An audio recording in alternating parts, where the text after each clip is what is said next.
Hola, ¿qué tal? ¿Cómo están? Soy Claudia Caputi y bueno, estoy muy contenta de ser parte de este congreso. La verdad que desde ya, como es de rigor, agradezco a todas las instituciones y organizaciones que lo convocan, y en especial va mi reconocimiento y agradecimiento a la doctora, colega y amiga jueza, doctora Andrea Brunetti. Bueno, el tema que yo he querido elegir para compartir estas reflexiones con ustedes tiene que ver con la violencia cuando es proveniente del Estado o los estados, porque asumo que quienes escuchan están en varios países, no solamente en Argentina, que es desde donde yo les hablo desde Buenos Aires. Desde ya que uno de los factores que más afecta al proyecto de vida de las personas y la vida en familia, indudablemente es la violencia, sin ser el único. Y pareciera que la violencia proveniente de sujetos privados es omnipresente, pero yo voy a detenerme en la violencia proveniente del Estado, ya sea por el vía del Poder Ejecutivo, la Administración Pública, por el Parlamento o los tribunales. Que no siempre es por acción, sino en muchas ocasiones por omisión. Y las consecuencias de esa violencia se pueden plasmar en juicios de daños y perjuicios, o lo que se llama en la jerga jurídica acciones civiles contra el Estado. Yo podría cuestionar la rotulación o denominación de civil, porque hay una evolución que lo ha desprendido de los códigos civiles y lo ubica dentro del derecho administrativo o a lo sumo constitucional, pero no lo voy a hacer ahora y simplemente me voy a referir a que voy a hilvanar 3 ejemplos que sirven como modelo de paradigma de análisis, que son juicios donde se pedía una reparación pecuniaria por daños que eran jurídicamente imputables al Estado y conectados en una relación causal con actos o sobre todo con omisiones de entes estatales. Obviamente que cuando ustedes me escuchan decir esto, lo primero que cabe advertir es que en la elaboración jurídica la problemática de niños, niñas, niñes, adolescentes y familias parece abordada casi excluyentemente por el derecho de familia, eventualmente por el derecho penal cuando las cosas derivan hacia ese aspecto. Pero el derecho administrativo, que es el que se ocupa de la responsabilidad patrimonial llamada civil del Estado, de los estados, también tiene bastante que decir y que aportar al respecto. Entonces, como telón de fondo, yo recuerdo que, bueno, al menos desde el año 2000 vengo publicando y analizando sobre la discriminación que comete el propio Estado, con toda la paradoja que eso conlleva, porque con una mano es el que dicta y aprueba las normas que deben contener y erradicar la discriminación, y con la otra mano puede estar incurriendo en eso mismo que prohíbe. Luego, en una evolución interesante, la sensibilidad tanto humana como jurídica actual ha hecho que esta noción de discriminación se convierta casi en su totalidad en lo que hoy llamamos violencias. Entonces hoy el desideratum, la aspiración que tenemos es ser expertos en todas las modulaciones, contextos y manifestaciones varias que van asumiendo las violencias. Entonces voy a empezar con los fallos que les dije. No todos son de daños y perjuicios, pero tengo que empezar con uno que me llamó particularmente la atención y fue emitido por la Corte Suprema de Justicia de la República Argentina en febrero de este año 2020. Y es una causa de un habeas corpus colectivo de las mujeres detenidas en la Unidad 31 del Servicio Penitenciario Federal, que es una cárcel nacional. Lo que sucedió ahí fue que estas mujeres en su mayor parte estaban transitando la detención con los hijos menores de 5 años, que es una alternativa legal permitida, y existen dos beneficios de la seguridad social que se reconoce universalmente en Argentina. Uno es la asignación, es una asignación de dinero, de sumas de dinero mensual, por maternidad y otra por embarazo. Obviamente todas ligadas a el nacimiento del niño y la conformación de una familia o la ampliación de una familia a la cual el Estado buscó dar una tutela económica. Lo cierto era que estas mujeres, al quedar detenidas, se les suspendió, digamos, no se les reconocía el cobro de estas asignaciones, que son universales en la denominación y fueron creadas por ley del Congreso argentino. Entonces hacen una acción en donde sistemáticamente tanto la Agencia de la Seguridad Social, que se llama ANSES en la Argentina, como el servicio penitenciario que las tenía alojadas, les iba negando. Esta negativa queda resuelta y doblegada por la Corte Suprema de la Argentina, que determina que las mujeres sí positivamente falla a favor de ellas y determina que debían percibir estas asignaciones. En hacer esta interpretación, la Corte marca que, bueno, obviamente no era una cuestión jurídicamente dificultosa, la ley no preveía razones o motivos de indignidad y el hecho de la detención no era un argumento que se pudiera invocar a tal efecto y digamos, enuncia una situación de violencia institucional contra estas mujeres y ordena que se les pague este beneficio. Esto nos enciende las luces de neón sobre una situación que es bastante sintomática, que justificó que yo hiciera un análisis, un comentario a fallo de este fallo, pero lo hice en coautoría para superar la mayoría de los estereotipos. Lo hice en coautoría con un profesor administrativista varón, digamos, para que se entienda que los varones también están plenamente involucrados en esta problemática, obviamente los que están deconstruidos, que son muchos, y que también no corre por las líneas de divisorias de géneros, porque también hay mujeres que siguen manifestando y personificando los paradigmas patriarcales. Así que bueno, hay una suerte de mea culpa del Estado argentino en haber hecho algunas acciones que conducían a la disminución de los derechos y que ponía en jaque el bienestar de las familias y su proyecto de vida. Todo esto tiene un trasfondo temporario en donde el telón de fondo es el dictado de la ley Micaela a finales del año 2018 y que entró a rodar en la reflexión jurídica durante todo el 2019, que fue un año en el cual las provincias fueron ratificando, porque al ser nuestro estado un estado federal tuvieron que ratificar esta ley,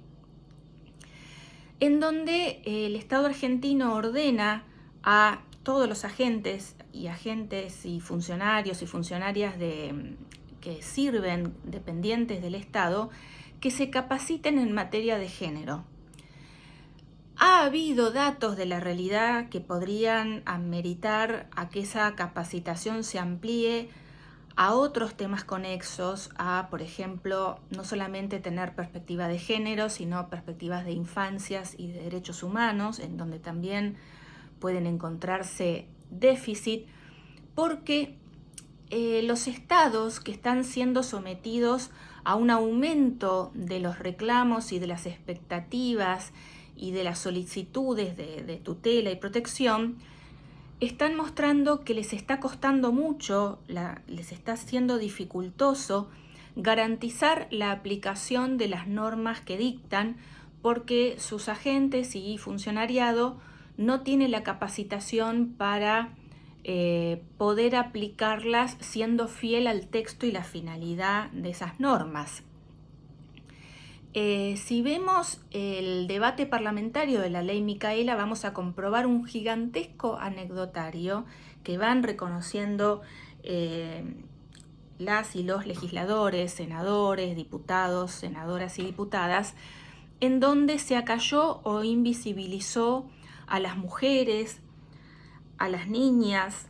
a los niños también, y se les negaron sistemáticamente sus derechos cuando acudían a su reivindicación frente a entidades estatales públicas.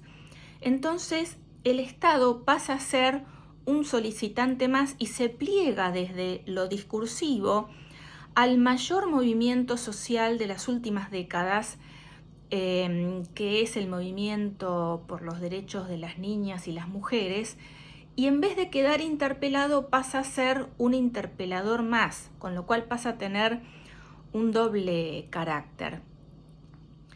Luego les quiero denotar que ha habido, en paralelo con esto, o yo lo admito el paralelismo, un trabajo y una admisión en otro eje temático que tiene enorme incidencia en la salud de las familias, porque la fragmenta, que es la situación de los femicidios. Y el Estado también ha hecho un mea culpa y una admisión hace 2 años, dictando una ley Brisa, que es una ley que realmente es un modelo para regímenes jurídicos del hemisferio.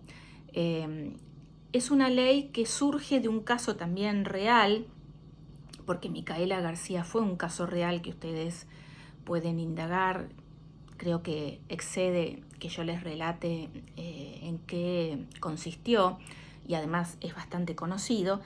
Pero el caso sí de la ley Brisa tiene que ver con una niña que su madre es asesinada en un femicidio por la pareja que tenía y queda al cuidado de sus abuelos maternos. Y a estos les resulta económicamente inviable e imposible hacerse cargo de la manutención de la niña, con lo cual el Estado crea una asignación mensual que se paga una suma de dinero mensualmente para lograr que los abuelos puedan hacer frente a los mayores gastos y erogaciones que significa la niña. En el debate parlamentario, el Estado reconoce una responsabilidad que, claro, el concepto de responsabilidad ustedes saben que es polisémico, pueden tener varios significados y significantes, tiene varios sentidos. Pero el Estado admite una suerte de responsabilidad política, o si quisieran rotularla como ética o moral, porque acepta que no hizo las cosas suficientemente bien en cumplir y aplicar la normativa protectoria, digamos, desde la Convención de Belén do Pará hasta la Convención del Niño, y ha dejado mujeres privadas de protección que, al ser asesinadas por sus parejas, dejan a los hijos de estas mujeres en una situación de desprotección que al Estado le incumbe reparar de algún modo. Y en la historia de lo que ha hecho o no el Estado, esto revela una novedad, porque en general esto está marcando una falta de conciencia de los estados de ingeniarse para ver cómo dar mejores respuestas y cumplir con la promesa normativa de las convenciones de derechos humanos, que es lo que también se ve en la ley Micaela, porque se ordena que se capaciten sus agentes. Entonces, es una novedad para el escenario y el arcón de razonamientos administrativistas o del derecho administrativo, donde lo usual era apelar a el presupuesto. Y acá vemos que el déficit viene desde una concepción y, digamos, algo que está fallando en nuestras cabezas, en nuestras conciencias, en la conciencia de los agentes estatales. El otro caso donde me quiero detener es un caso que está conocido por las siglas SRL, que lo falla la Cámara de Apelaciones Civil y Comercial de Mar del Plata en agosto de 2018, o sea, cuando se está incubando este mea culpa de los estados, donde una abuela logra ser resarcida por la provincia de Buenos Aires, que es una provincia argentina, porque su nieta fue asesinada por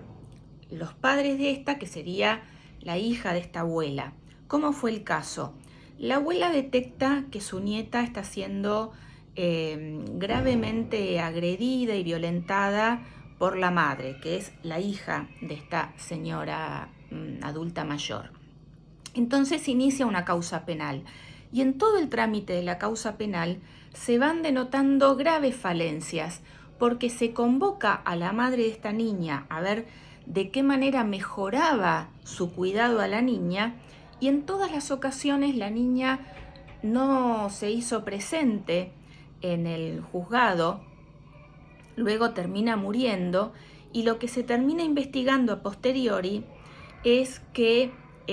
la madre le mintió a la justicia de familia y luego a la justicia penal porque decía sí, la hija decía que estaba en la escuela y jamás había ido a la escuela porque estaba desnutrida, no se podía parar, tenía parásitos, estaba atada y encadenada en una sala de la casa encerrada, en una situación que ya duele decirla, imagínense sufrirla. Entonces la niña termina falleciendo y la madre y la pareja de esta terminan condenadas por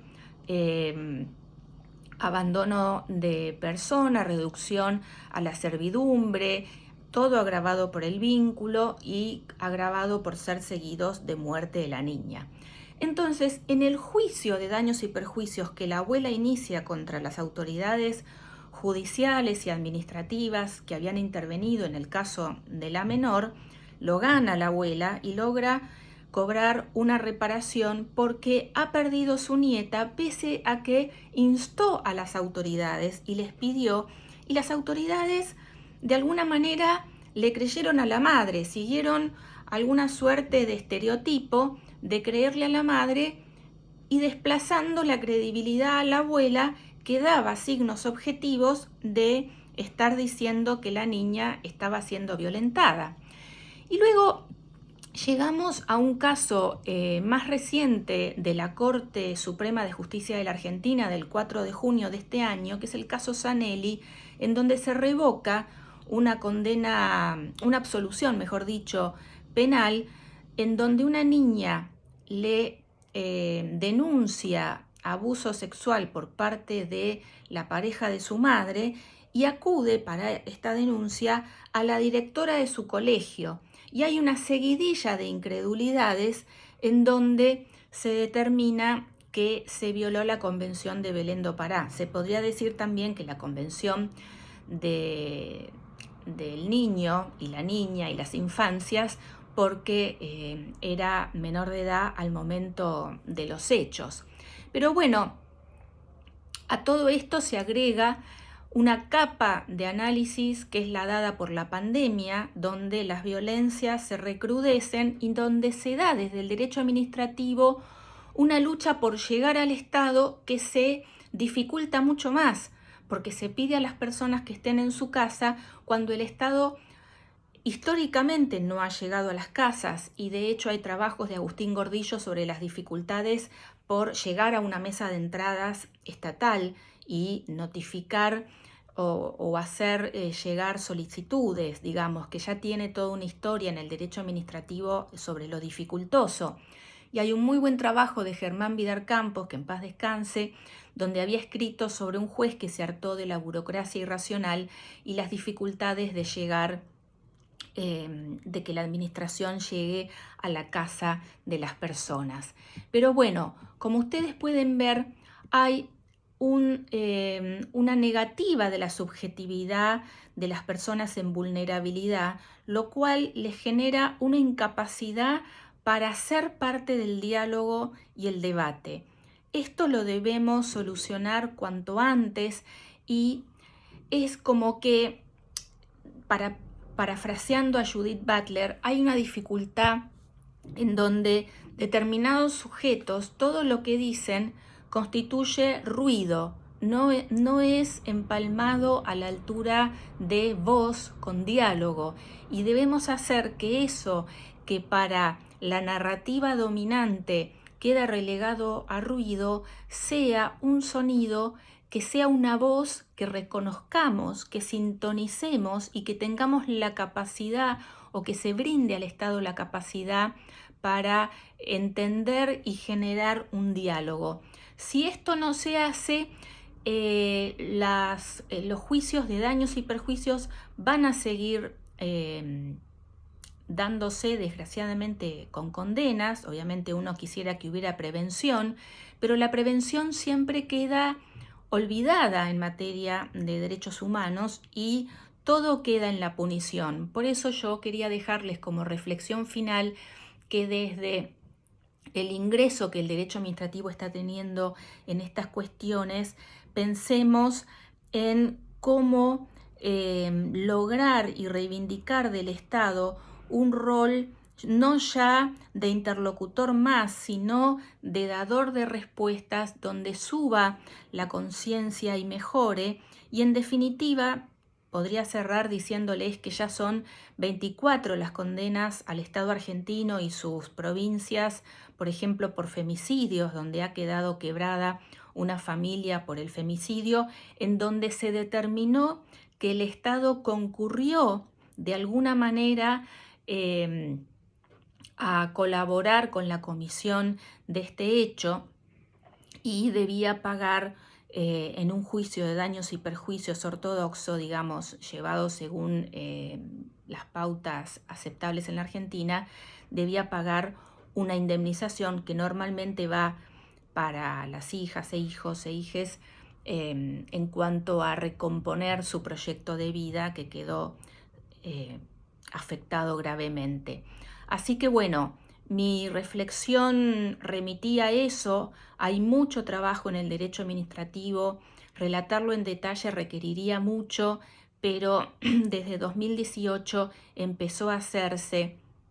y, digamos, como la consideración sobre el rol del Estado es monopolizada por el derecho administrativo y constitucional, quiero que nos detengamos siempre en no dejar de lado el análisis de esa cuestión, porque está teniendo una enorme incidencia en todo lo que sea la consideración del proyecto de vida de la infancia y de las familias, de manera de tener su parte de verdad y de discurso y de narrativa en todo esto, complementando la primogenitura que el derecho de familia y a veces el derecho penal han tenido en estas cuestiones. Así que bueno, espero que esto haya contribuido a la reflexión y aguardo con enorme interés toda la discusión y el feedback que se va a generar en el marco de este tan importante evento. Los despido esperando que estén muy bien y aguardando las repercusiones y esperando que se celebre finalmente. Durante estos minutos mi alma estuvo en Rosario, a donde espero volver en persona, y espero que nos podamos volver a ver en persona cuanto antes. Un cariño muy grande.